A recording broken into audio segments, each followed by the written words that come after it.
রাসূলে আকরাম সাল্লাল্লাহু আলাইহি ওয়াসাল্লাম মায়ের গর্ভে থাকা অবস্থায় মা আমেনা একদিন স্বপ্নে দেখেন যে তাকে কে যেন বলছে, আপনি আল্লাহর প্রিয় হাবিবকে গর্ভে ধারণ করে আছেন। আপনার গর্ভের সন্তানটি হবে এই উম্মতের কর্ণধার।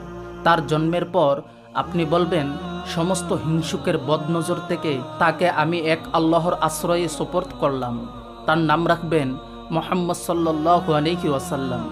মা আমেনা যখন তাকে গর্ভে ধারণ করেছিলেন, তখন মা আমেনার দেহ থেকে একটি আলো বের হতো। সেই আলোতে তিনি সিরিয়া ও বসরা প্রাসাদসমূহ দেখতে পেতেন। যে রাতে রাসূল করিম সাল্লাল্লাহু আলাইহি ওয়াসাল্লাম ভূমিষ্ঠ হলেন, তার দাদা সেই রাতে ঘরে ছিলেন। রাতের শেষ প্রহরে তিনি একটি উচ্চ আওয়াজ শুনতে পান। তিনি ঘর থেকে বের হয়ে আকাশের দিকে তাকিয়ে দেখেন ফেরেশতাগণ আল্লাহর তাসবিহ পাঠ করছে, আর কাবাগরে যে মূর্তিসমূহ ছিল তা সব অধমুখে লোটাচ্ছে। এমন সময় তিনি আবার একটি আওয়াজ শুনলেন, কে যেন বলছে, ওহে দুনিয়াবাসীগণ, এইমাত্র আখিরি পয়গম্বর জমিনের বুকে শুভাগমন করলেন। আমরা আল্লাহ পাকের রহমতের পানি নিয়ে আগমন করেছি, এই পানি দ্বারা তাকে গোসল করিয়ে দেব। এ সময় তিনি দেখলেন কাবা গড়খানা হেলাদুলা করছে, সাফা ও মারোয়া পাহাড়দ্বয় থর থর করে কাঁপছে। এই সমস্ত দৃশ্য দেখে তার শরীরে কম্পন শুরু হয়ে গেল। এমন সময় একটি অদৃশ্য আওয়াজ এলো, হে কুরাইশ প্রধান আব্দুল মুত্তালিব, ভীত হইও না, ভয়ের কোনো কারণ নেই। অতঃপর আব্দুল মুত্তালিবের মনে প্রবল ইচ্ছা হলো পুত্রবধূ আমেনার ঘরে গিয়ে দেখতে সেখানে ঘটনাটি কী। কিন্তু আব্দুল মুত্তালিবের অবস্থা তখন এমন পর্যায়ে পৌঁছেছিল যে আমেনার ঘরের নিকট যাওয়া তার পক্ষে অসম্ভব বলে মনে হচ্ছিল। তবুও বহু কষ্টে আমেনার ঘরের নিকট গিয়ে পৌঁছলেন। সেখানে পৌঁছে তিনি দেখতে পেলেন মা আমেনার ঘরের উপরে কতগুলো সুন্দর পাখি উড়ে বেড়াচ্ছে, আর একখণ্ড সাদা মেঘ মা আমেনার ঘরের উপর স্থির হয়ে দাঁড়িয়ে আছে। এই দৃশ্য দেখে আব্দুল মুত্তালিব হতভম্ব হয়ে জ্ঞান হারিয়ে পড়ে গেলেন। কিছুক্ষণ পর আবার জ্ঞান ফিরে আসলে তিনি মা আমেনার ঘরে যাওয়ার জন্য অস্থির হয়ে পড়লেন। তখন ধীরে ধীরে উক্ত ঘরের দরজায় পৌঁছে উকি দিয়ে দেখলেন উদ এবং আম্বর মিশ্রিত পানি গড়িয়ে যাচ্ছে এবং চারদিক সুগ্রাণে মোহিত হয়ে গেছে। ঘরের দরজা কিছুটা ফাঁক করে ভিতরে আমেনার দিকে দৃষ্টিপাত করলেন, কিন্তু দেখা গেল মা আমেনার ললাটে পূর্বেকার সেই উজ্জ্বল্য এখন আর দেখা যাচ্ছে না। এতে তিনি একান্ত উদ্বিগ্ন হয়ে মা আমেনাকে ডেকে জিজ্ঞাসা করলেন, কি হে আমেনা, তুমি কি জাগ্রত না নিদ্রিত? আমেনা বলল, আমি জাগ্রত আছি। তখন তিনি তার নিকট জিজ্ঞাসা করলেন, তোমার চেহারায় এতদিন যেই নূর বিচ্ছুরিত হচ্ছিল তা কোথায় গেল? তোমার ললাটে যে তা আর দেখা যাচ্ছে না, ব্যাপার কি মা? মা আমেনা বললেন, আব্বাজান, ওই নূর তো আমার ছিল না, যার ছিল সে তো এইমাত্র আমার গর্ভ হতে ভূমিষ্ঠ হয়েছে। আব্দুল মুত্তালিব বললেন, তবে সেই মোহনীয় পরশমণি আমার নিকট দাও, আমি তাকে দেখে চক্ষু শীতল করি। জবাবে আমেনা বললেন, আব্বাজান, একটু ধৈর্য ধরুন, আপনি তো শিশুর দাদা, সব সময় দেখবেন। এখন একটু অসুবিধা আছে বলে শিশুকে আপনার কোলে দিতে পারছি না। আমেনার কথা শুনে আব্দুল মুত্তালিব নিজেকে অপমানিত বোধ করলেন এবং রাগে অধীর হয়ে ঘরের মধ্যে প্রবেশ করতে উদ্যত হলেন। কিন্তু হঠাৎ এক ভীষণ আকৃতির লোক তাকে বাধা প্রদান করে বলল, তুমি এখন ঘরের মধ্যে প্রবেশ করতে পারবে না, কেননা এখন ঘরের ভিতর ফেরেশতাগণ শিশুর পরিচর্যায় রত। অন্য একটি বর্ণনায় পাওয়া যায় 12ই রবিউল আউয়াল রোজ সোমবার সুবেহ সাদিকের সময় যখন হযরত মুহাম্মদ সাল্লাল্লাহু আলাইহি ওয়াসাল্লাম ভূমিষ্ঠ হলেন, তখন মা আমেনা তার দাদা আব্দুল মুত্তালিবের নিকট খবর পাঠালেন। অতঃপর আব্দুল মুত্তালিব এলেন, এসে নাতি মোহাম্মদকে দেখলেন। এই সময় মা আমেনা তার গর্ভকালীন সময়ে দেখা স্বপ্নের কথা, নবজাতক সম্পর্কে যা তাকে বলা হয়েছে এবং তার যে নাম রাখতে বলা হয়েছে তা সব আব্দুল মুত্তালিবকে জানালেন। অতঃপর মা আমেনা শিশু মুহাম্মদ সাল্লাল্লাহু আলাইহি ওয়াসাল্লামকে আব্দুল মুত্তালিবের কোলে দিলেন। আব্দুল মুত্তালিব তাকে নিয়ে কাবা শরীফে প্রবেশ করলেন। সেখানে তিনি আল্লাহর শুকরিয়া আদায় করলেন। অতঃপর তাকে নিয়ে কাবা ঘর থেকে বেরিয়ে গেলেন এবং শিশু মুহাম্মদ সাল্লাল্লাহু আলাইহি ওয়াসাল্লামকে মা আমেনার কাছে দিয়ে বললেন, দাত্রীর জন্য অপেক্ষা করো। হুজুর সাল্লাল্লাহু আলাইহি ওয়াসাল্লামের জন্মের 7 তারিখে আব্দুল মুত্তালিব এক ভোজ সভার আয়োজন করলেন। এই ভোজ সভায় মক্কার বিশিষ্ট ব্যক্তিগণ আমন্ত্রিত হল। সেই সময় আরবের মানুষের নাম সাধারণত বিভিন্ন দেবদেবীর নাম অনুসারে রাখা হতো। তাই মক্কার বিশিষ্ট ব্যক্তিগণ উক্ত বুজ সবাই গতানুগতিক নাম রাখা হয়নি বলে মন্তব্য করলেন।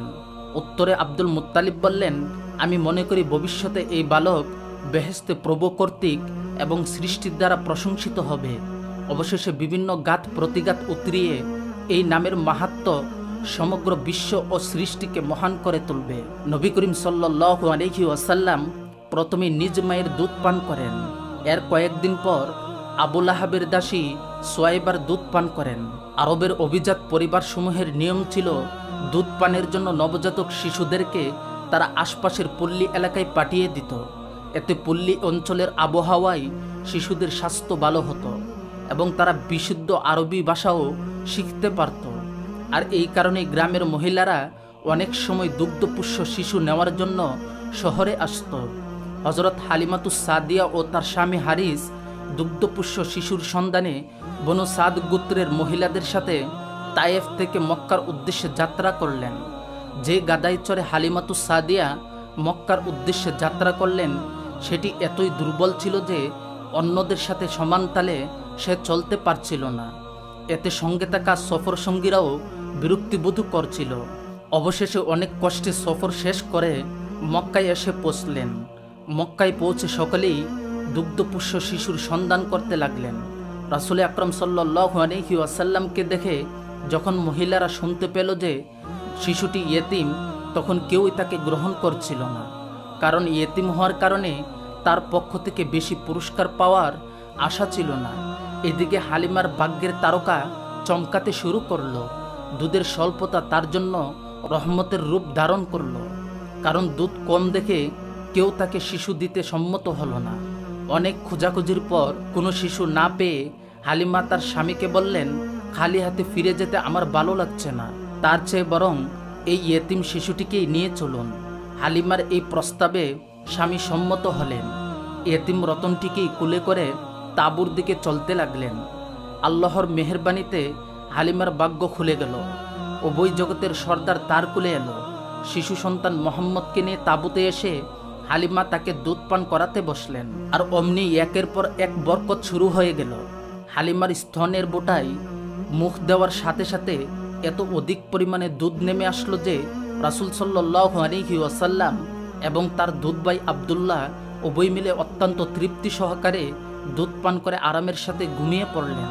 অপরদিকে উষ্টির দিকে তাকিয়ে দেখা গেল তার স্তন দুধে পরিপূর্ণ। অতঃপর হালিমার স্বামী উষ্টির দুধ দোহন করে আনলেন এবং সকলে তৃপ্তি সহকারে পান করে আরামের সাথে রাতে ঘুমিয়ে গেলেন। সকালে উঠে স্বামী হারিস হালিমাতুস সাদিয়াকে বললেন, দীর্ঘদিন পর আরামে আজ রাত ঘুমাতে পারলাম, তুমি তো বড় বরকতময় শিশু এনেছ। হালিমা বললেন, আমিও আশা করি শিশুটি ভাগ্যবান শিশু। অতঃপর নবীজিকে কুলে নিয়ে সেই দুর্বল উটনির পিঠে তুললেন এবং সবাই মক্কা থেকে তায়েফের দিকে যাত্রা শুরু করলেন। কিন্তু আল্লাহর কি অপার মহিমা! সেই দুর্বল উটনি এবার এত দ্রুত চলতে লাগলো যে অন্য কোনো বাহনই তার নাগাল পেল না। হালিমাতুস সাদিয়ার সঙ্গী মহিলারা বিস্ময়ের সাথে বলতে লাগলো, এ কি হালিমা, তোমার সেই উটনি যাতে তুমি চড়ে এসেছিলে? হালিমাতুস সাদিয়া বললেন, জি হ্যাঁ, এটাই সেই উটনি। দীর্ঘ পথ অতিক্রম করে ঘরে এসে পৌঁছলেন। হালিমাতুস সাদিয়া 2 বছর নবীজিকে দুধ পান করিয়ে লালন পালন করলেন। এই 2 বছরে নবী করিম সাল্লাল্লাহু আলাইহি ওয়াসাল্লামের শরীর অন্য সব শিশুর তুলনায় বেশ হৃষ্টপুষ্ট মনে হতে লাগলো। এবার নিয়ম অনুযায়ী তাকে তার মায়ের কাছে ফিরিয়ে দিতে হবে। তাই তারা নবীজিকে নিয়ে মক্কার দিকে রওনা দিলেন। মক্কায় পৌঁছে মা আমেনার ঘরে নবীজিকে নিয়ে গেলেন এবং মা আমেনাকে হালিমা বললেন, আপনি যদি এই ছেলেকে আমার কাছে আরও হৃষ্টপুষ্ট হওয়া পর্যন্ত দিতেন তাহলে ভালো হতো, কারণ মক্কায় বর্তমানে মহামারী চলছে। আমার আশঙ্কা হয় মক্কার রোগ ব্যাধিতে বা মহামারীতে সে আক্রান্ত হতে পারে। হালিমার মুখে এইসব শুনে মা আমেনা বললেন, ঠিক আছে, আপনারা আমার ছেলেকে নিয়ে যেতে পারেন। এরপর হালিমা ও তার স্বামী হারিস নবীজিকে নিয়ে তায়েফের দিকে রওনা করলেন। একদিন নবীজি হালিমাকে জিজ্ঞাসা করলেন, মা, ভাইয়াকে সারাদিন একবারও দেখি নাই, থাকেন কোথায়? হালিমা বললেন, সে মাঠে বকরি চড়াতে যায়। তখন নবী করিম সাল্লাল্লাহু আলাইহি ওয়াসাল্লাম বললেন, তাহলে আমাকেও বাইয়ার সাথে বকরি চড়াতে পাঠিয়ে দিন। এরপর থেকে নবীজি সাল্লাল্লাহু আলাইহি ওয়াসাল্লাম দুধ ভাই আবদুল্লাহর সাথে বকরি চড়াতে যেতেন। যথাক্রমে একদিনের ঘটনা, দুই ভাই মাঠে বকরি চড়াতে গেলেন। এমন সময় দুইজন ফেরেশতা হযরত জিব্রাইল ও হযরত মিকাইল আলাইহিস সালাম নবীজির কাছে আসলেন এবং নবীজিকে কিছু দূরে নিয়ে গেলেন। এরপর নবীজিকে শোয়াইয়া বুক চিরে ফেললেন। অতঃপর কলিজা বের করে জমজমের পানি দিয়ে ধুয়ে কিছু জমাট রক্ত ফেলে দিলেন এবং বুক পূর্বের নে জোড়া লাগিয়ে ফেরেশতারা অদৃশ্য হয়ে যায়। এই দৃশ্য দুধ ভাই আবদুল্লাহ দেখে হাঁপাতে হাঁপাতে দৌড়ে ঘরে আসলো। এসে পিতাকে বলল, আমার কুরাইশি ভাই মোহাম্মদকে সাদা পোশাক পরিহিত দুইজন লোক ধরে মাটিতে শোয়াইয়া বুক ফিরে ফেলেছে। এই অবস্থায় তাকে আমি ফেলে এসেছি। তখন এই সংবাদ শুনে হালিমা ও তার স্বামী শঙ্কিত হয়ে পড়লেন। তৎক্ষণাৎ মাঠে দৌড়ে গিয়ে তারা দেখতে পেলেন নবীজি বসে আছেন, কিন্তু বয়ে তার চেহারা বিবর্ণ। হালিমা নবীজিকে জিজ্ঞাসা করলেন, ব্যাপার কি বাবা বলো তো? জবাবে নবীজি সাল্লাল্লাহু আলাইহি ওয়াসাল্লাম বললেন, সাদা পোশাক পরিহিত দুইজন লোক এসে আমাকে ধরে মাটিতে শোয়াইলেন। অতঃপর আমার বুক চিরে বুকের ভিতর থেকে কি যেন খুঁজে বের করলেন। অতঃপর নবীজিকে এক জ্যোতিষীর কাছে নিয়ে যাওয়া হলো। নবীজিকে দেখে জ্যোতিষী আসন থেকে উঠে দাঁড়িয়ে গেলেন এবং তাকে বুকে চেপে ধরে চিৎকার করে বলতে শুরু করলো, কোথায় আছো আরবের মানুষ, জলদি এসো। এরপর একে একে সবাই জড়ো হলো। সবাইকে লক্ষ্য করে জ্যোতিষী বললেন, যে বিপদ তোমাদের আসার কথা ছিল তাই এসে গেছে, শীঘ্রই তা দমন করো। এই শিশুটিকে খুন করো, এর সাথে আমাকেও মেরে ফেলো। একে বাঁচতে দিলে মনে রেখো, এই শিশু তোমাদের দিন ধর্ম নিশ্চিহ্ন করে দিবে এবং তোমাদেরকে এমন এক ধর্মের প্রতি আহ্বান করবে যার কথা তোমরা কখনো শোনোনি। জ্যোতিষীর এই কথা শুনে হালিমা শিহরিত হয়ে উঠলেন। ক্রোধের সাথে নবীজিকে তার হাত থেকে চিনিয়ে এনে বললেন, তোমার মাথা খারাপ হয়েছে, আগে তোমার মাথার চিকিৎসা করানো উচিত। এরপর নবীজিকে নিয়ে হালিমা ঘরে ফিরে এলেন। আর এই ঘটনাটি নবীজিকে তার মায়ের হাতে তুলে দিতে হালিমাকে উদ্বুদ্ধ করে, কারণ হালিমা নবীজির যথাযথ রক্ষণাবেক্ষণ করতে পারছিলেন না। যখন হালিমা নবীজিকে নিয়ে মা আমেনার কাছে গেলেন, তখন মা আমেনা হালিমাকে জিজ্ঞাসা করলেন, কি ব্যাপার বোন, এত আগ্রহ করে নিয়ে এত তাড়াতাড়ি আবার ফেরত দিয়ে যাচ্ছেন? হালিমা সব ঘটনা খুলে বললেন। হালিমার মুখে এসব কথা শুনে মা আমেনা বললেন, নিশ্চয়ই আমার এই পুত্রের ব্যতিক্রমধর্মী বিশেষ বৈশিষ্ট্য আছে। অতঃপর হালিমাকে তিনি গর্ভকালীন ও প্রসবকালীন সময়কার বিস্ময়কর ঘটনাসমূহ শোনালেন। এরপর হালিমা নবীজিকে দিয়ে নিজ গোত্রে চলে গেলেন। প্রাণাদিক সন্তানকে কাছে পেয়ে আমেনা তার প্রাণপ্রিয় স্বামীর কবর জিয়ারত করার মনস্থ করেন। এরপর মা আমেনা শ্বশুর আব্দুল মুত্তালিবের কাছে গেলেন এবং মদিনায় যাওয়ার জন্য অনুমতি চাইলেন। আব্দুল মুত্তালিব সব ব্যবস্থা করে দেন। সে মতে পুত্র মোহাম্মদ ও পরিচালিকা উম্মে আইমানকে সাথে নিয়ে তিনি মক্কা থেকে মদিনার উদ্দেশ্যে রওনা হন। অতঃপর যথাসময়ে মদিনায় পৌঁছে নাবেগা আল জাদির পারিবারিক কবরস্থানে স্বামীর কবর জিয়ারত করেন। অতঃপর সেখানে 1 মাস বিশ্রাম নেন। এরপর পুনরায় মক্কার উদ্দেশ্যে রওনা হন। কিন্তু কিছু দূর এসেই তিনি অসুস্থ হয়ে পড়েন এবং আবওয়া নামক স্থানে মৃত্যুবরণ করেন। অতঃপর উম্মে আইমান শিশু মোহাম্মদকে নিয়ে মক্কায় ফিরে আসে। পিতৃমাতৃহীন ইয়াতিম মোহাম্মদ এবার এলেন প্রায় 80 বছরের বৃদ্ধ দাদা আব্দুল মুত্তালিবের স্নেহ নীড়ে। আব্দুল মুত্তালিব নিজেও ছিলেন জন্ম থেকে ইয়াতিম। সেই শিশুকালের ইয়াতিম আব্দুল মুত্তালিব আজ বৃদ্ধ বয়সে নিজ ইয়াতিম পুত্রের অভিভাবক হন। কিন্তু এই স্নেহনীর বেশি দিন স্থায়ী হয়নি। মাত্র 2 বছর পরে শিশু মোহাম্মদের বয়স যখন 8 বছর হলো, তখন তার দাদা আব্দুল মুত্তালিব 82 বছর বয়সে মক্কায় ইন্তেকাল করেন। ফলে তার ওসিয়ত অনুযায়ী আপন চাচা আবু তালিব তার দায়িত্বভার গ্রহণ করেন। নবীজির বয়স যখন 12 বছর 2 মাস 10 দিন হলো, তখন আবু তালিব ব্যবসা করার উদ্দেশ্যে সিরিয়া সফর করার মনস্থ করলেন। যখন আবু তালিব ঘর থেকে বের হবেন, তখন বালক মুহাম্মদ সাল্লাল্লাহু আলাইহি ওয়াসাল্লাম তার সাথে যাওয়ার জন্য আবদার করলেন। স্নেহ বিগলিত চাচা তার আবদার উপেক্ষা করতে পারলেন না। তিনি বললেন, আমি তোমাকে সাথে নিয়ে যাব, তোমাকে রেখে আমি কখনো কোথাও যাব না। আবু তালিব তাকে সাথে নিয়ে ব্যবসার কাফেলার সঙ্গে সফরে বের হলে কাফেলা বসরা এলাকায় পৌঁছলে যাত্রা বিরতি করল। সেখানে ছিলেন বাহিরা নামে এক খ্রিস্টান পাদ্রী। এক গির্জায় তিনি থাকতেন। বাহিরা তার গির্জায় বসে একটা আশ্চর্য ব্যাপার দেখতে পান। তিনি কাফেলা এগিয়ে আসার সময় দেখেন যে সমগ্র কাফেলার মধ্যে একমাত্র বালক মুহাম্মদ সাল্লাল্লাহু আলাইহি ওয়াসাল্লামকেই আকাশ থেকে একখণ্ড মেঘ ছায়া দিয়ে চলছে। অতঃপর তারা একটি গাছের ছায়ায় যাত্রা বিরতি করলে মেঘ এবং সেই গাছের ডালপালা রাসূলুল্লাহ সাল্লাল্লাহু আলাইহি ওয়াসাল্লামের উপর ঝুঁকে ছায়া দিতে লাগলো। এই দৃশ্য দেখে বাহিরা গির্জা থেকে বেরিয়ে এলেন এবং কাফেলার লোকদের কাছে এসে বললেন, হে কুরাইশ বণিকগণ, আমি আপনাদের জন্য খাওয়ার ব্যবস্থা করেছি। আপনাদের মধ্যে ছোট বড় দাস বা মনিব সকলেই এসে খাদ্য গ্রহণ করতে অনুরোধ করছি। কুরাইশদের মধ্যে থেকে এক ব্যক্তি উঠে দাঁড়ালো এবং বলল, হে বাহিরা, আজকে আপনি নতুন মহিমায় মণ্ডিত হয়েছেন। ইতিপূর্বে আমরা বহুবার আপনার নিকট দিয়ে যাতায়াত করেছি, কিন্তু কখনো আপনি এরূপ আতিথেয়তা দেখাননি। আজকে আপনার এরূপ করার কারণ কি? বাহিরা বললেন, সে কথা ঠিকই, আগে আমি কখনো এরূপ করিনি, তবে আজ আপনারা আমার অতিথি, তাই আমার মনের ইচ্ছা আপনাদের যত্ন করি। আমি আপনাদের জন্য খাবার তৈরি করছি, আপনারা সকলেই খাবার গ্রহণ করবেন। এই বলে বাহিরা গির্জায় চলে গেলেন। অতঃপর কুরাইশ বণিকগণ সকলেই খাওয়ার জন্য গির্জার দিকে রওনা হলেন, কিন্তু অল্প বয়স্ক হওয়ার কারণে রাসূলুল্লাহ সাল্লাল্লাহু আলাইহি ওয়াসাল্লাম কাফিলার বহরের সাথে গাছের ছায়ায় বসে রইলেন। যখন খাওয়ার জন্য কুরাইশি বণিকরা গির্জায় গেলেন, তখন বাহিরা সবাইকে ভালোভাবে পরোক্ষ করে দেখতে লাগলেন, কিন্তু সেই পরিচিত হাবভাব ও চালচলনের কোনো লক্ষণ উপস্থিত কারোর মধ্যে দেখতে পেলেন না, যা বালক মুহাম্মদ সাল্লাল্লাহু আলাইহি ওয়াসাল্লামের মধ্যে তিনি দেখেছিলেন। তাই তিনি সবাইকে উদ্দেশ্য করে বললেন, হে কুরাইশি অতিথিবৃন্দ, আপনাদের কেউই যেন আমার খাবার গ্রহণ থেকে বঞ্চিত না থাকেন। তারা বললেন, হে বাহিরা, যারা এখানে আসার মতো তারা সবাই এসেছেন, শুধুমাত্র একটি বালক কাফেলার বহরে রয়েছে, সে কাফেলার মধ্যে সর্বকনিষ্ঠ। বাহিরা বললেন, না, তাকে বাদ রাখবেন না, তাকেও ডাকুন, সেও আপনাদের সাথে খাবার গ্রহণ করুক।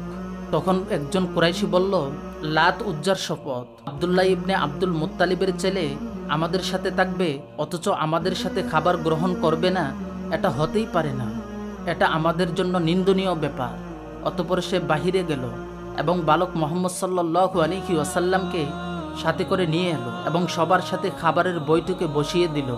এই সময় বাহিরা রাসূলুল্লাহ সাল্লাল্লাহু আলাইহি ওয়াসাল্লামের একটু কাছে গিয়ে তার সমগ্র অবয়ব গভীরভাবে দেখতে লাগলেন এবং দেহের বিশিষ্ট নিদর্শনগুলো পর্যবেক্ষণ করতে লাগলেন। তার বিবরণ তিনি পূর্ববর্তী আসমানি কিতাবে পেয়েছেন। অতঃপর সকলের খাওয়া শেষ হলে তারা এক এক করে সবাই বেরিয়ে গেল। তখন বাহিরা রাসূলুল্লাহ সাল্লাল্লাহু আলাইহি ওয়াসাল্লামকে বললেন, হে বৎস, আমি তোমাকে লাত ও উজ্জার দোহাই দিয়ে অনুরোধ করছি, আমি যা জিজ্ঞেস করব তুমি তার সঠিক জবাব দেবে। বাহিরা লাত ও উজ্জার দোহাই দিলেন এই জন্য যে তিনি কুরাইশদেরকে পরস্পর কথাবার্তা বলার সময় ওই দুই মূর্তির শপথ করতে শুনেছেন। রাসূলুল্লাহ সাল্লাল্লাহু আলাইহি ওয়াসাল্লাম বললেন, আমাকে লাত উজ্জার দোহাই দিয়ে কিছু জিজ্ঞাসা করবেন না, আল্লাহর শপথ, আমি ওই দুই দেবতাকে সর্বাধিক ঘৃণা করি। বাহিরা বললেন, আচ্ছা, তবে আল্লাহর দোয়াই দিয়েই বলছি, যা জিজ্ঞাসা করব তার জবাব দিবে। রাসূলুল্লাহ সাল্লাল্লাহু আলাইহি ওয়াসাল্লাম বললেন, বেশ, কি কি জানতে চান বলুন। অতঃপর বাহিরা তাকে নানান কথা জিজ্ঞাসা করতে লাগলেন, তার ঘুমন্ত অবস্থার কথা, তার দেহের গঠন প্রকৃতি ও অন্যান্য অবস্থার কথা। রাসূলুল্লাহ সাল্লাল্লাহু আলাইহি ওয়াসাল্লাম তার সব প্রশ্নের যা জবাব দিলেন তা বাহিরার জানা তত্ত্বের সাথে হুবহু মিলে গেল। তারপর তিনি তার পিঠ দেখলেন, পিঠে দুই কাঁধের মধ্যবর্তী স্থানে নবুয়তের মোহর অঙ্কিত দেখতে পেলেন। এসব করার পরে বাহিরা আবু তালেবকে একাকী ডেকে আনলেন এবং জিজ্ঞাসা করলেন, বালকটি আপনার কি হয়? আবু তালিব বললেন, আমার ছেলে। বাহিরা বললেন, সে আপনার ছেলে নয়, এই ছেলের পিতা জীবিত থাকতে পারে না। আবু তালিব বললেন, বালকটি আমার ভাতিজা। বাহিরা বললেন, ওর পিতার কি হয়েছিল? আবু তালিব বললেন, এই ছেলে মায়ের গর্ভে থাকতেই তার পিতা মারা গেছে। বাহিরা বললেন, ঠিক এইরকম হওয়ারই কথা, আপনার ভাতিজাকে নিয়ে গৃহে ফিরে যান।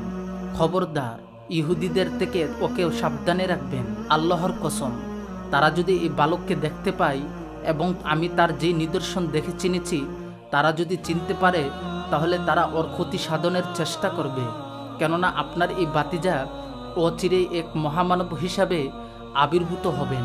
অতঃপর আবু তালেব বাহিরার কথা মেনে রাসূলুল্লাহ সাল্লাল্লাহু আলাইহি ওয়াসাল্লামকে নিয়ে মক্কার দিকে রওনা হয়।